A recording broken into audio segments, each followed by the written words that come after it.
បាទជំរាបសួរលោកគ្រូចឹងនៅក្នុងវីដេអូនេះខ្ញុំនឹងណែនាំអំពីរបៀបនៅក្នុងការទាញយកផែនការ3ឆ្នាំ1ឆ្នាំហើយនិងផែនការ3ខែសូមបញ្ជាក់ផងដែរថាបើសិនជាលោកគ្រូអត់មានកម្មវិធីនេះទេលោកគ្រូអាចរកមើលនៅក្នុង description បាទខ្ញុំនឹងដាក់ link ជូនបាទលោកគ្រូអាចចុច make copy ប្រព័ន្ធនេះដើម្បីយកទៅប្រើប្រាស់បានហើយសាលាកម្រងជីពគឺគាត់ស្រួលគាត់គ្រាន់តែដាក់នៅដំណ link 3.0.4 គឺកម្មវិធីនឹងដំណើរការតែម្ដងប៉ុន្តែចំពោះលោកស្រីដែលមិនមែនជាសាលាកម្រងជីពអាច make copy នៅប្រព័ន្ធ 3.0.4 នេះទៅហើយយកទៅបំពេញព័ត៌មានខ្លួនឯងបន្តទៀត paste ដំណនឹងចូលកន្លែងនេះទៅគឺវាដំណើរការដូចគ្នាបាទអញ្ចឹងខ្ញុំទៅកន្លែងបន្ទុកប្រចាំខែនីមួយៗនេះអញ្ចឹងសូមបញ្ជាក់ផងដែរថាផែនការ1ឆ្នាំផែនការ3ខែហើយនិងផែនការ3ឆ្នាំគឺនៅទីនេះណាបាទអញ្ចឹងលោកគ្រូទៅផែនការ1ឆ្នាំបាទអញ្ចឹងគឺវានឹងចេញមកតម្រង់បែបនេះហើយសូមបញ្ជាក់ផងដែរថាផែនការនេះលោកគ្រូត្រូវមើលទៅនេះណាបាទតើលោកគ្រូធ្វើតេស្តតាមណា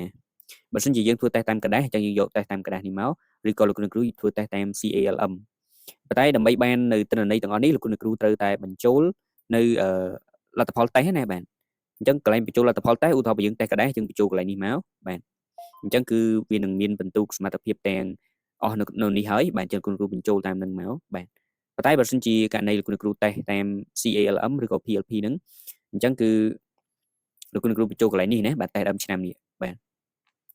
អូខេអញ្ចឹងពេលបញ្ចូលលោកគ្រូគ្រាន់តែបើក wiki ទៅហើយអ៊ីនធឺណិតរបស់ខ្ញុំរៀង slow បន្តិចបាទសូមអធិស្ឋានអូខេ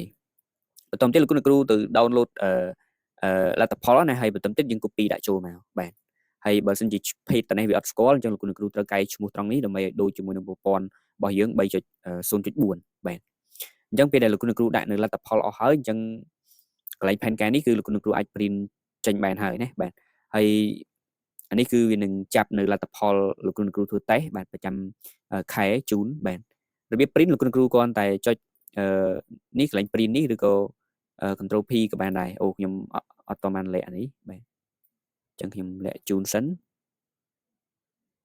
បាទដោយសារខ្ញុំបើកកែប្រព័ន្ធមិញបាទ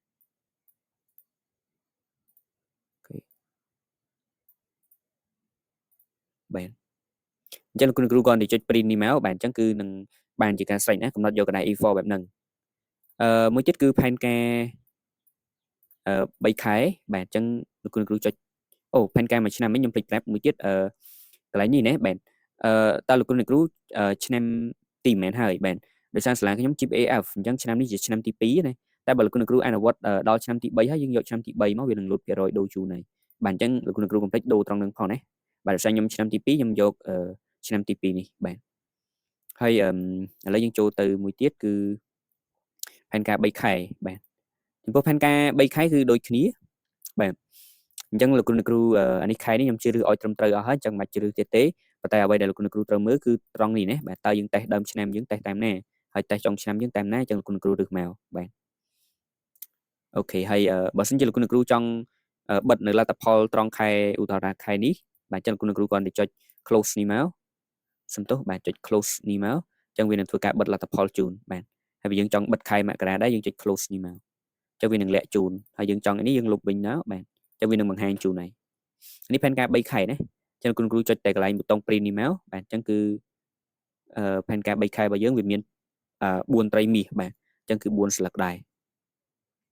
មួយទៀតតើតងជាមួយនឹងផែនការ3ឆ្នាំបាទអញ្ចឹងលោកគ្រូចូលកន្លែងនេះមកបាទហើយសូមបញ្ជាក់ផងដែរថាផែនការនេះយើងរើសទៅត្រូវណាបាទតើលោកគ្រូឆ្នាំគោលដៅឆ្នាំទីម៉ែនហើយបាទឥឡូវខ្ញុំ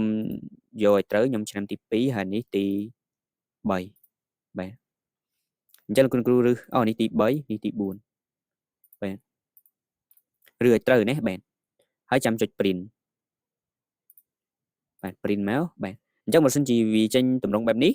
លោកគ្រូដូរយកកន្លែង portrait នេះវិញបាទ